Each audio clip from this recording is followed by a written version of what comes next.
Hello বন্ধুরা, তোমরা সবাই কেমন আছো? আশা করি অনেক ভালো আছো। আমি অনেক ভালো আছি।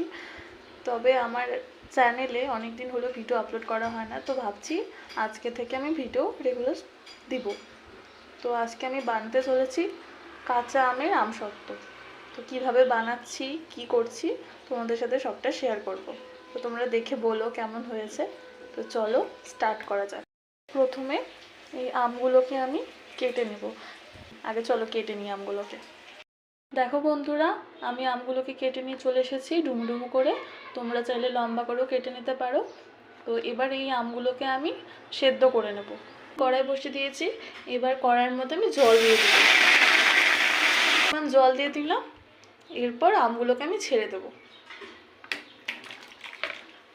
আর জলটা এমনভাবে দেবে যেন আমগুলো ডুবে যায় জলের মধ্যে। এবার আমগুলোকে আমি সেদ্ধ করে নেব যতক্ষণ না সেদ্ধ হচ্ছে। দেখো বন্ধুরা, আমার আমগুলো সেদ্ধ হয়ে গিয়েছে। এবারে আমি ডাল ঘুটনি দিয়ে একটু ঘেঁটে দেবো যাতে একদম গলে যায়। তো দেখো বন্ধুরা, এবার আমের পাল্পগুলোকে আমি বের করে নিব ছাঁকনির সাহায্যে। এই যে আমের পাল্প নিয়ে আমি এইভাবে ছাঁকনির সাহায্যে ছেঁকে নেব যাতে আমের পাল্পগুলো বেরিয়ে যায়। দেখো বন্ধুরা, আমের পাল্পগুলোকে আমি বের করে নিয়েছি। এবার কড়াই বসিয়ে এটা ঢেলে দেব। তো কড়াইয়ের মধ্যে আমি এটা ঢেলে দিলাম।